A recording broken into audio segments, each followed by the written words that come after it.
As always, we hope to impart to you some useful automotive information and perhaps provoke some automotive conversation on this beautiful Saturday morning in the Mohawk Valley. What a great morning. And I hope you get out today and do some fun stuff. And it was a little chilly, but I'm going to declare it's safe to put the flowers in the ground. I'm an optimist here. I usually wait till Memorial Day, but I think we're close enough. You can put the flowers in the ground this weekend. So I hope you get out there and enjoy that. But for the next hour, we've got a lot of good stuff to talk about. But I want to get to our car care tip of the week. And we're going to talk about oil changes. I'm going to spill the truth about oil changes. How's that? Spill the truth. Sounds like some conspiracy theory, right? Well, we'll save that for overnight radio and some of the newspapers. But what I want to talk about is about oil changes and the kind of oil that you use. Now, I have been a proponent of synthetic oils since the 1970s. And I think I've told the story many times on the air about how I first got involved with synthetic oil. But it was actually snowmobile racing. And the first product I ever used was synthetic grease. And make a long story short, we were breaking some suspension parts, which I was very good at doing, by the way, and because they were freezing up. And there was this guy I met, and in the trunk of his car, it's a true story, he had this grease, and it was synthetic. And of course, I heard about synthetic lubricants because they were used, in World War II. I remember, learning about them, but didn't know much about them. Again, this is the 1970s. So I got a tube of this grease and took apart the suspension. I used it, and lo and behold, things stopped breaking because they weren't freezing up and cracking. Things were working. In other words, it didn't care if it was 10 below zero, 20 below zero. The parts moved just like they would on a day like today where it was warm out. So I said, boy, there's something to this. And of course, you don't break parts. You don't have to replace them. So I actually thought it was cheaper to have good grease than to replace parts. To a certain degree, that's true if you're breaking lots of parts. But then I learned about synthetic oils and synthetic, other lubricants, and became a big fan of them. And we've been using them ever since. One brand or another. I've tested lots of them. I'm not going to sit here and tell you which one's my favorite because it changes. Sometimes I like one better than the other for different reasons, depending on the application. But the bottom line is, you need to make informed choices about oil changes. And you're going to find out next week, AAA is going to be releasing a study, actually on June 6th. So I'm sharing with you data that's not out there in the public yet. But I can do that with you, my listener, because you're my listeners, and I get the skinny on some of this stuff, and I know it's just between us. I know that whatever I tell you is just between us, because there's only us, right, on Saturday mornings. But the truth of the matter is, AAA did a pretty extensive research on quality of engine oil. And not surprisingly, synthetic oil outperformed conventional oil by an average of 50% in independent evaluation. And again, we'll have that data on June 6th. But the questions always become, I don't believe anyone questions, and hasn't for years, the value of synthetic oil. As a matter of fact, some engines come from the factory now. Again, the car manufacturers are putting synthetic oil in more and more cars because it is that much better. But there always comes at a cost. And there's always been a debate whether or not the value of the higher performance of the oil is worth it compared to regular oil. Because regular conventional oil is rated by the American Petroleum Institute, and it will protect engines as it needs to. So it isn't as if you're buying an inferior product when you buy an API certified can of oil, so to speak, or container of oil. We don't put them in cans anymore. But my point being is, good case could be made for not using synthetic oils. So when we did some research on this, because in addition to doing the research on the oil, AAA asked people whether or not they thought it was better or not. 44% thought it was. 27% were unsure. 17% do not believe that a more expensive oil is better for a vehicle's engine. And they thought perhaps that synthetic oil was too expensive, offered no benefit, and that an upgrade to synthetic oil was unnecessary. And it was an unnecessary upsell by facilities that basically do repair work, which was quite interesting. And when we dug into that a little bit, one of the surveys that AAA did was we went and looked at how people feel about repair shops. And 2/3 of U.S. drivers do not trust repair shops, which is a terrible number. 2/3 of us do not trust repair shops. And the most cited concern that people have was the recommendation of unnecessary services. So, talking about a certified, or I should say a trusted repair facility, is something we do quite often here, which we'll get into in a different show. But it's still the biggest consumer complaint of all things is still car repairs. And it's been like that. And I've been at AAA 33 years. And I could tell you that when we put our AAA approved auto repair program in place here in central New York, and that was my job back in 1985, over 2/3 of motorists' biggest complaint was they didn't trust repair facilities. Here it is 33 years later, and much has changed as far as people's perception. So that's quite interesting in itself. But as we talk about oil, I think a lot of people believe it's unnecessary, and they're trying to be sold something that they don't need. Ergo, they don't buy it. But what is the real cost of the synthetic oil? In other words, when you're buying an oil that's twice as expensive as regular oil, what's the real cost? Because, like I stated earlier with my old snowmobile parts back in the old days, that synthetic grease saved me lots of broken parts. And, of course, there's the labor of taking it out. Of course, I did my own labor, and it wasn't a big deal. But for the average person, if you had to replace parts that were broken, and it could easily be changed with a lubricant, you might consider that. But, of course, modern vehicles today don't break down like my old decrepit snowmobiles from the 1970s.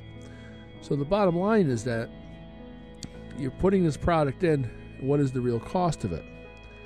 Well, first of all, it'll cost you an average of about $64 a year.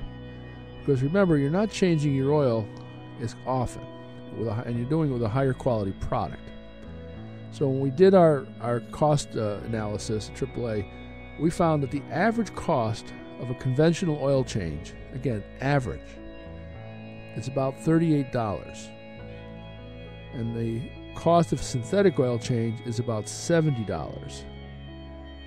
And of course, for those who change in their own oil, just so you know, 5 quarts of conventional oil, again, API, good quality oil, is about $28, while synthetic oil is about $45. So that is the interesting part of it, is it is more expensive, but not vastly so. Now, the survey also showed, based on our survey out in the field, 83% of service professionals select synthetic oil for their personal vehicles. So the guys that are telling you should maybe consider synthetic oil, putting it in their own cars. And of course, they're paying that extra cost for the oil because there's no escaping the cost, because the cost is the cost, and it's a better product and it costs more. From a labor standpoint, changing the oil is still changing the oil. You're going to drain it, you're going to put a filter on it. You can do the same exact things whether you put in synthetic oil or non-synthetic oil. So from a labor standpoint, it's actually a wash. So what you're paying for really is the product. And 83% of the guys in the field use synthetic oil. And I will tell you that with few applications, and again, very few, I would not think of a good reason to use conventional oil over synthetic oil. Are a couple of cases in my mind. For example, if you have a high mileage car that burns oil, it goes through a lot of oil, I would not want to put expensive oil in it because the properties of that oil are not going to be helpful to you. So if you're an oil burner, I wouldn't do it. If you have an old car, and I'm talking 50s, 60s, or earlier, antique cars, old cars, you have to look at the zinc content of the oil. Now, I know one company that offers a high zinc content synthetic oil, but if you're going to, if you have an old car, zinc is a very important ingredient in the oil that helps parts from wearing. And there are companies that sell high zinc content oil for old cars. And I'm talking old cars here. Anything built before probably 1970, you might want to give some thought to that. For sure, anything built before 1960. But there are companies that make synthetic oil with high zinc content for antique cars. I think that's the best of both worlds. That stuff's expensive. But if you've got a high-end old car, and again, how many miles are you actually driving in a year? You're going to probably change the oil once a year just because. So at that point, you don't mind it. But when you talk about going to get some oil, again, a couple of key findings here. Number one is synthetic oil, we found, outperforms conventional oil about 47%. This indicates that obviously you get more engine protection than conventional oil. And when the report comes out, again, you can go look it up and I'll give you the information. But you'll see that when they test everything, they look at the wear of parts. And that's what's done in the independent laboratory. And that's where you really get to see the difference. Now, mind you, very few vehicles specifically require synthetic oil, but more vehicles are being offered with it. I think it's a cost issue, but I also think that the manufacturer look at it from a warranty standpoint. When we talk about the differential in price, again, $38 versus $70, that translates to about $5.33 a month. So, again, when you look at your car care budget, pretty much conventional oil change, the same interval as non-oil change, you're looking at about that difference in cost. By the way, 1/3 of U.S. drivers typically use conventional oil. 45% of us now use synthetic oil. So, and what's interesting is about a quarter of the drivers in the country are unaware what kind of oil is in their car. So, about 1/3 of us are not using synthetic oils. About 25% of us have no idea what kind of oil we have. And 45% of us are using a synthetic oil. I can tell you that 20 years ago, literally 20 years ago, maybe 15% of us were using synthetic oil. So obviously the message is become much clearer in the consumer's mind, but still many people don't understand the benefits or think that they're getting sold something they don't need. Like I said, 44% of us do not believe synthetic oil is better for the engine. And we hope that when we put this data out there and do some education, people will learn that it is a better product. Remind you, it's a personal choice. If your budget allows, I'm not here to sell synthetic oil. I do not sell oil, so you're not going to buy anything from me. That's one of the other reasons why I do not just push a brand out there. But I will tell you that if you keep your car a long time, if you have a small vehicle, a good example is my vehicle is 4-cylinder turbocharged that I drive every day. Smaller turbocharged engines benefit greatly from synthetic oil. If you tow a lot, if you have a vehicle that works hard, you have a truck that works hard, with heavy loads and towing, or you're plowing snow in the wintertime with it, for a good example, or you're hauling boats in the summertime, synthetic oil is a good thing to have.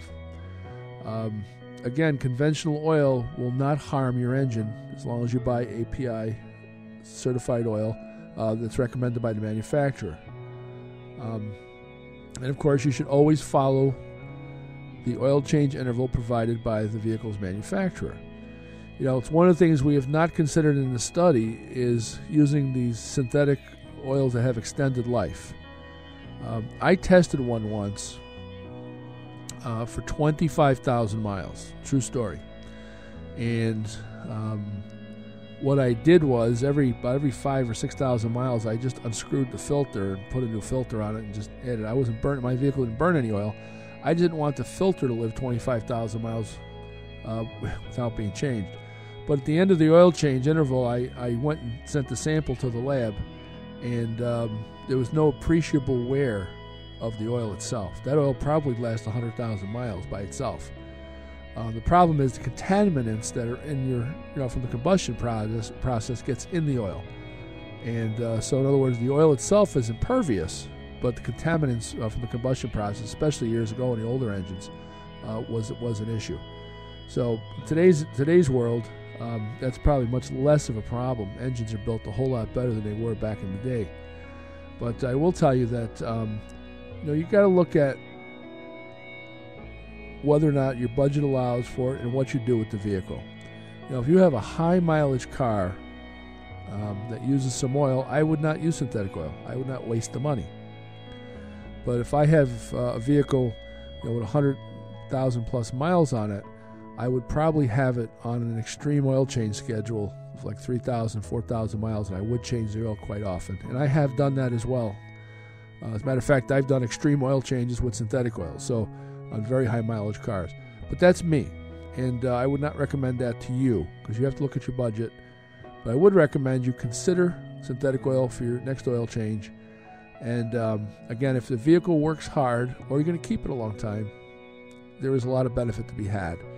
And you'll see probably the study come out by AAA on June 6th. I'm giving you the preview.